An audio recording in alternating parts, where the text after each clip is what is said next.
요즘은 369 세대라고 3개월, 6개월, 9개월 차 되면 마음이 바뀌는 이직을 준비 중인 그런 후배들 때문에 이직 면담을 계절마다 하신다는 선배들이 많더라고요. 그죠?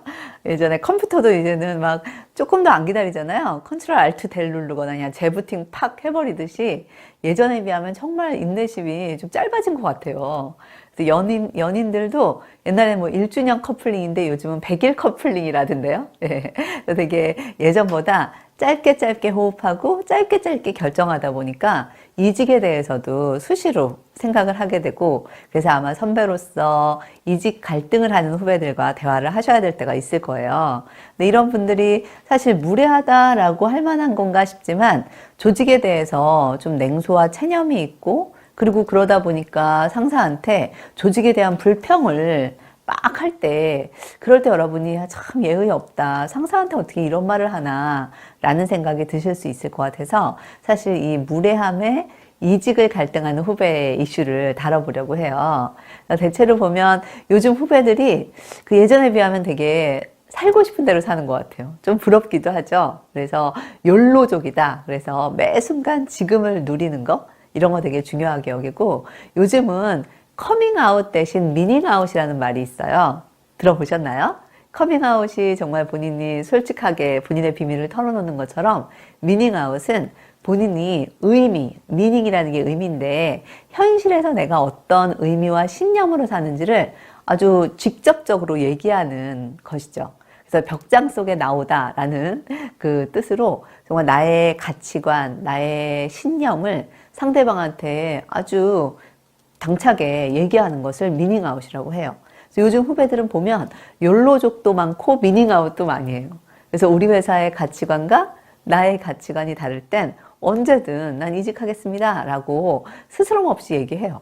그래서 예전에 우리라면 정말 퇴사할 곳 알아보고, 그리고 다 면접 끝나고 정말 입사를 딱 하겠다라는 결심이 있을 때 선배한테 얘기한다면, 요즘은 수시로 그냥 갈등하는 중에도 후배들이 선배한테 와서 이직에 대한 계획을 얘기하거나 상담을 요청할 때가 있어요. 네.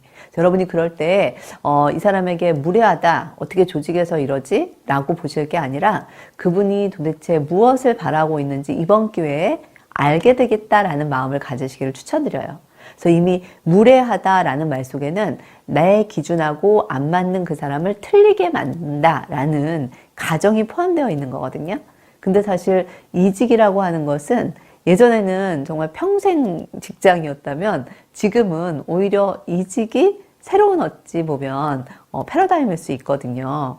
여러분이 이렇게 왜 꼰대들이 보면 대체로 자기의 기준이 정답이고 이것이 맞다고 생각하잖아요. 그래서 주위에서 꼰대라는 소리를 하는 건데, 이직은 하면 안 돼. 그리고 이직을 하더라도 선배한테 이렇게 무례하게 얘기하면 안 되지. 로 가져갈 것이 아니라, 이직의 가능성은 늘 직장인이라면 있지. 그리고 이 사람이 그것을 나에게 의논한다면 이번 기회에 이 사람의 가치관을 파악할 수 있는 좋은 기회다로부터 여러분이 그분과 대화를 풀어나가야 이 무례함으로 가는 것이 아니라 새로운 것을 서로 이해해 나가는 것으로 나갈 수가 있을 것 같아요. 예.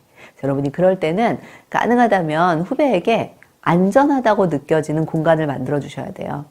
그러니까 우리 인간으로서 우리는 생존의 욕구 다음으로 안전의 욕구가 있잖아요.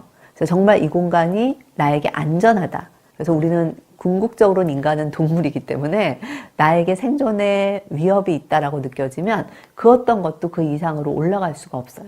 그래서 저는 후배가 여러분에게 이직 갈등에 대해서 회사의 불만을 얘기한다거나 할 때 그분에게 이 공간이 안전하다고 느껴지게 하려면 선배인 내가 얼마나 너에 대한 신뢰가 있고 너가 잘 되기를 바라는지, 일종의 심리적 안전이죠. 뭐 공간적인 안전은 사무실이 뭐 안전한 것도 중요하겠지만 정말 내가 당신과 소속되어 있고 그리고 당신을 소중하게 여기고 존중한다 라는 것을 비춰줄 때, 그럴 때 상대방이 마음을 열고 속 얘기를 할 수 있게 된대요. 네. 그래서 인도에는 실제 그 콜센터 직원들한테 교육을 시켜봤는데요. 두 부류로 시켰대요. 한 부류에게는 신입사원 성공 사례 같은 거 얘기하고, 그리고 우수 직원의 롤모델에 대한 얘기하고, 그리고 막 평가 결과, 평가 지표, 인센티브 이런 얘기 했대요. 그리고 또 한 그룹에게는 그 직원들의 삶의 가치관이 뭔지, 그리고 어떻게 인생을 살고자 하는지, 그리고 본인이 얼마나 우리 회사에 소속감을 갖게 하면 좋을지에 대해서 게임도 하고, 그리고 이렇게 회사 로고 들어가 있는 스웨터, 티셔츠 전달식도 하고 이랬대요. 여러분은 어느 그룹이 더 이직 안 하고 더 정착률이 높았을 것 같아요? 그래요. B그룹이 더 정착률이 높았대요. 이쪽에 이성적으로 뭔가 비전, 롤모델, 평가, 인센티브 이거보다는요. 아, 내가 여기가 정말 나에게 안전하구나. 그리고 이분들이 나의 개인적인 관심이 있고 나를 존중하는구나. 그리고 내가 여기에 소속되어 있구나. 라는 경험을 할 때 사람들은 훨씬 더 그 회사에 충성하고 그 회사에 대한 어떤 로열티를 갖게 된다고 합니다. 그래서 저는 여러분들이 이직을 갈등하는 후배와 대화를 하실 때에는 어디서 그런 말을 해. 갈 데 없으면 그냥 있어. 이렇게 그냥 막무가내로 찍어 누르시기보다는 요즘 친구들이 누구나 이직에 대해 고민할 수 있지라는 그냥 그것을 존중하시고 그분이 도대체 왜 그런 마음을 갖게 됐는지를 정말 심리적 안정감을 그들에게 주시면서 질문을 해보세요. 도대체 뭐가 이 사람에게 중요한지, 그리고 이 사람이 왜 우리 회사보다 다른 방법을 찾으려고 하는지. 사실은 회사 자체보다 이 사람이 추구하는 삶의 방식과 회사가 일관되는 게 좋잖아요. 그래서 말하지 마시고 들으셔야 돼요. 그래서 막 설교하듯이 나도 옛날엔 그랬는데 버티는 게 장땡이다 막 이러면서 여러분이 막 뭔가를 얘기하는 시간보다는요.